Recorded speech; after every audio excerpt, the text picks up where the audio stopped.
Hey everybody, let's talk a little bit about Hubs today. This is a tool that I've been experimenting with over the past couple weeks, and I have some initial thoughts about it and how I might be using it in my own teaching. And this all culminated yesterday in using it with one of my classes for the first time, and a little bit springing it on my students, and it was a good eye opener. And so I want to make sure that I pass on some of this information to you in case you're thinking about doing this.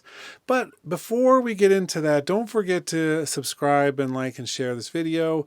I'm really trying this new endeavor with this, and we're going to be posting videos really regularly. We're going to find a pattern here probably at some point, but uh, if you find this useful, just subscribe so you can get more content as we're doing this, because we're going to be doing a lot of these type of videos, and we're also going to talk some about teaching in higher education and some of the baggage that comes along with it. So Hubs, I found this out because I was watching a video on YouTube, the Corridor Crew, which does a lot of like special effects graphics and things, and they were hosting some of their 3D models that they had done with photogrammetry on this platform. And so I was like, I need to know more about this. I need to find out how this could be useful.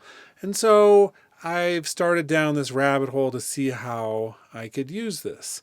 Now, there's a really simple way to use this, and that is just to create a room and share the link with your students, and they can all come in. And so that's pretty straightforward. I think that that's a relatively easy way to do this.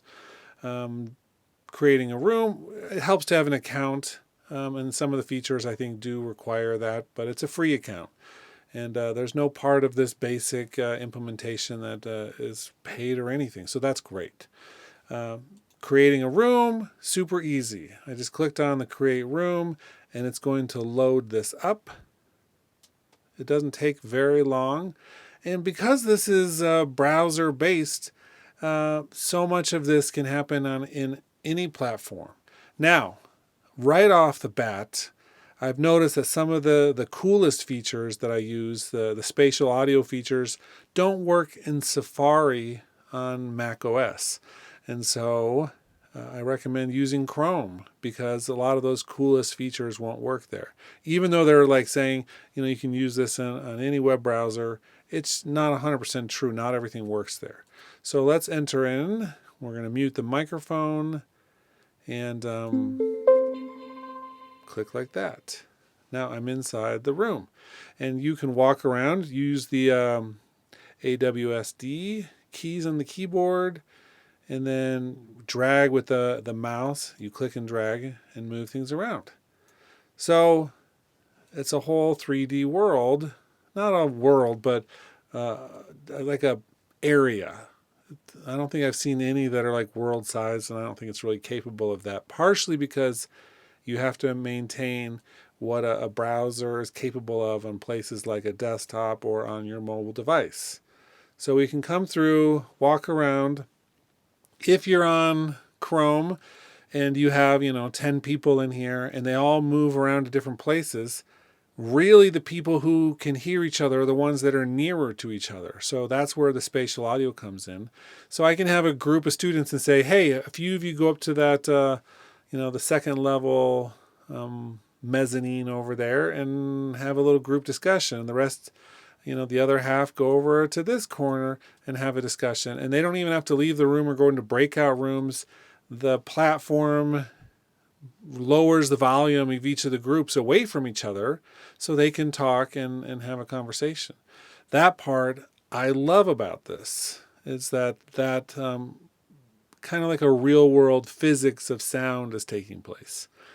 So the other things that I was noticing right off the bat, I can share my camera or my screen, and I'm not going to do either one because I'm doing a screen recording right now of this, but I can put up my second monitor anywhere and say we're having a discussion and I want to show them like a keynote presentation, or I want to show them a piece of software and how to do something. I can put it up anywhere in the room, or I can put it up on the walls, and it becomes a really great way to be able to share content. In addition to that, we can draw on things. So I can, draw a little diagram over here on the wall or the floor. I let students have access to the pen the first time we did it. And not surprising, I teach college students. There was definitely some interesting things put on the wall immediately, which we had to erase.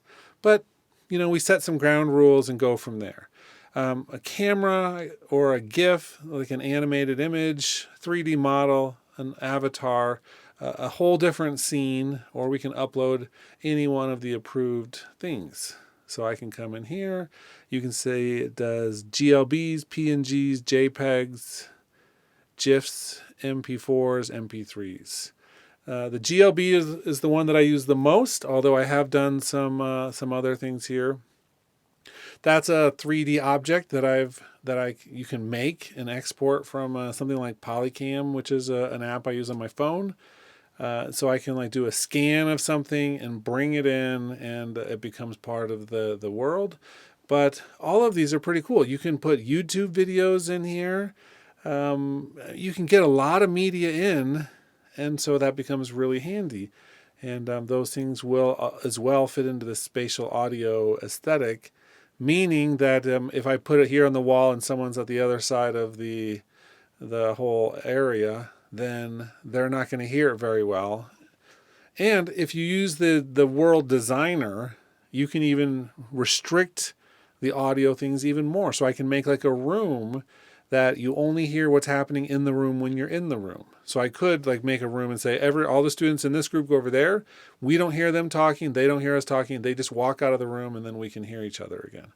That kind of stuff is super powerful. I think it's very, very, very cool. We can do normal reactions, and then we have a whole chat system as well.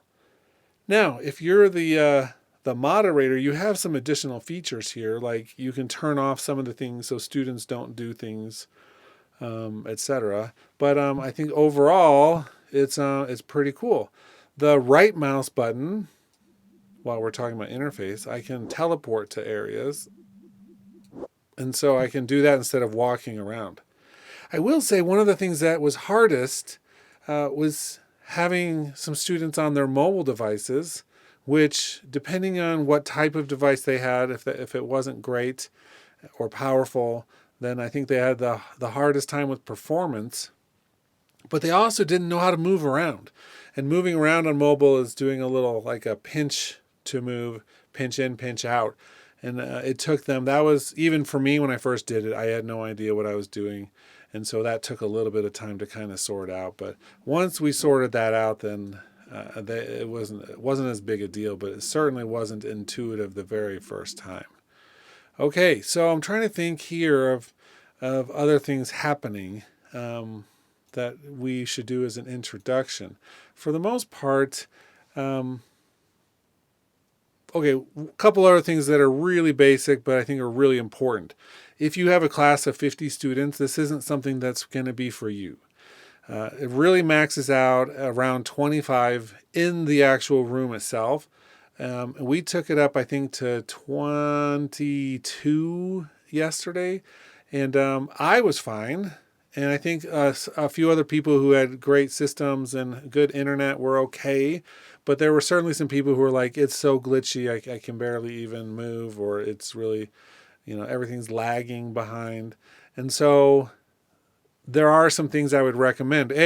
Make sure you tell the students, and this, I don't know the full amount that this is going to help, but this is what came to mind first. Make sure all of your other apps are closed. Don't have a bunch of things running at the same time, because some of this is really relying on your video RAM and the ability of your browser to have resources. In addition to the actual servers where this is hosted, having a hard time with 25 people. If you're compounding it by not having any free resources, then it's going to be worse. So that was one thing. The other thing is that if you go above there, or if some students are having a hard time, there is a place to be an observer when you do this instead of in the actual room. So say you're having an issue with, being able to move around and it's too laggy on your particular system, then you can just do what's called spectate, and nobody else can hear or see you, but you can be here and you can, see what's happening and hear what's happening from a central location. And so that is kind of like at the worst case. And I think there's like, they say up to like 100 people can do that. You can still be a member of the chat, and you can, if at some point you need to, you can join the room. The other thing with this is that you can enter on a device, and this is like a Oculus Quest 2 VR headset. You can actually come in on a headset and experience this in virtual reality. And I think that that is another really cool thing. Most of my students, actually, I would say in the class I did this with yesterday, nobody had those. So it wasn't something for them, but I do know that I have a handful of students with Oculus Quests. And so they could enter on the device and have that as something going on there. Now, when I'm doing the options, when I'm creating or joining the room, you can come over here. You can see I can change the room name, add a description. We can change the size. So you can actually allow more in there, but just don't expect it to work great. Then you can do how you can access the room. You can say create and move objects, which when you're first getting started, I would say turn that off, just so everyone can learn the basics. And then there'll be reasons to perhaps, do that. But you don't need students necessarily. In most situations, creating cameras on their very first day in a room like this. You can turn off drawings if you're having issues, or emojis, or allow flying. And so there's a lot of things with this that become really useful to kind of monitor what's happening. Okay, next thing that's really important. Say we have this room that we just created, and this one does have some information here. So, for instance, the G key allows us to fly. We're going to go right up into the sky. And then let's turn around and see everything we have here. So you can allow people to fly. The background here is just a 360-degree photo that serves as the background, but we can't actually go explore any of that. The only thing we can explore is where there's ground as a part of this main area. Okay, so I turned off flying. Okay, so there we go. Let's look at this other thing here where we had when we did the preferences at the beginning, but now once you're in the room, under the More button, we can sign out, create a room, change avatar and name. So this is where you can come in and give your name, and if you want to change your avatar to a panda, of course, that's fine. We have our other preferences, but here, room info and settings, this is where you can come in and we can change our room to something else if we want.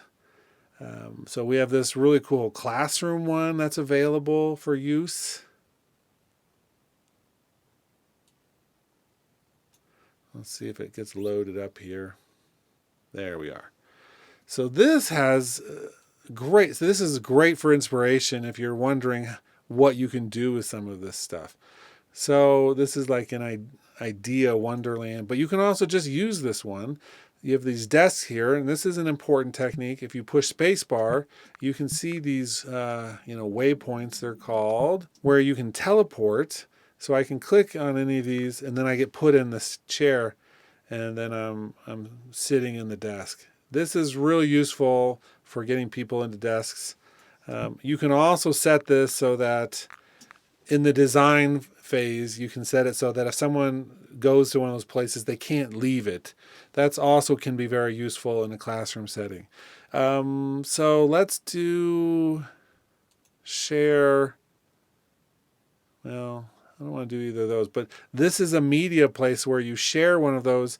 You can actually snap it up to the board like it's come down from the screen. And so it's really handy to put that right in front of the classroom.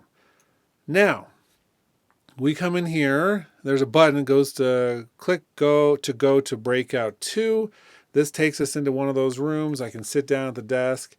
A lot of this would take some time to teach your students how to do it, but it's very useful because once you're in here, people can write up on the screen. Okay, you can see I'm not a great typer. Or a drawer with my mouse. This is not so pretty.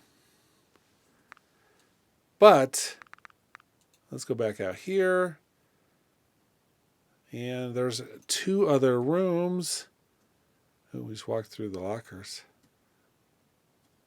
Here's more of a lecture style room with the rows.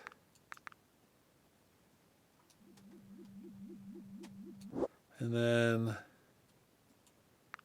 there's another one that's for even, so it's like college, high school, elementary school. So you have like 3 different options here, and then we can come and sit on one of the colored mats, and teacher will teach us, right?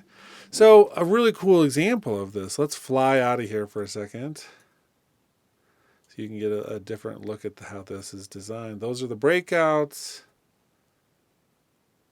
You have a whole yard out here. I don't know if we can walk. I haven't tried walking out there, but doesn't look like it. But we can transport out there. Okay, cool. Okay, so change the scene. And there's a ton of these that you can just load up and use and invite people to them. Once you invite people and it creates a unique spot, it's not like these are used by other people. They're privately hosted just for you so that you can do all of this stuff. But it's not like that you have to share these with other people once you've created it. And let's see.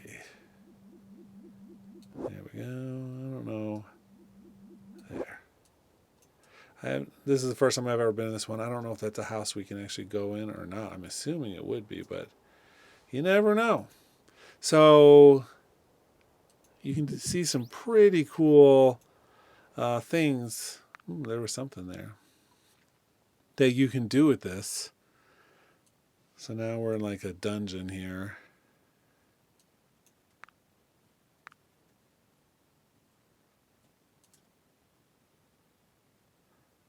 I don't think we can go in there, but I don't know.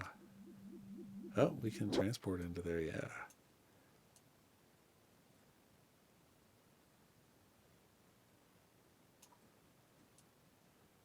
Looks like this part is not done all the way, but maybe they weren't intending us to go in there. Cool. But this was all designed using the basic tools that this platform allows. And so you can definitely get some inspiration and see just how interesting this is. I just clicked on a button. It just took me back to the same thing. Okay, cool. So that's an overview. I don't think that, the beauty of this portion of this is that it's extremely easy to use. And if we're in here, we can click on the invite and you can do a room link and just email it to your students, or if they know to go to Hubs, you can just type in the room code, or you can embed this in something like Canvas or Blackboard so that they all can get in there. I think that the beauty of this whole thing is the simplicity of use and the wide ranging places that people can do this. They don't have to have like a special app for this. It works in a browser. And so I think that that's really, really handy with all of this. The next time I do a video on this, what I want to do is talk a little bit about building at that point, because I think one of the coolest parts about this is Spoke, which is part of the same project, and you get to create 3D social scenes for Hubs. And so you actually get to come through and figure out how to do this and make it work. And so there are some tools here to help with that, but it's like I think that there's a lot of potential here for what you can do with this. And the sky's the limit. I had a lot of students yesterday when I was doing the class with them, because it was just a simple square room. We were doing an audio test because I teach audio, and I wasn't worried about the visuals. But I had a number of students who are like, let's just do this in Roblox. And that's another more of a social game that has a similar feel to it. And it's true. I think a lot of the younger generations coming up through the school systems are going to know exactly how to do this and how to make this work. And so I think that if we do this, we have to really invest to compete even with some of the things that other people have already done. But I think it's worthwhile, because once you create a system that works in your situation, then I think that you're going to have a lot of interesting, engaging things that maybe you couldn't do in different ways. So anyway, this is a good place to end this introduction. Like I said, next time we'll talk more about Spoke and how you can design some basic things in there. But hope you enjoyed this look at hubs, and more coming soon.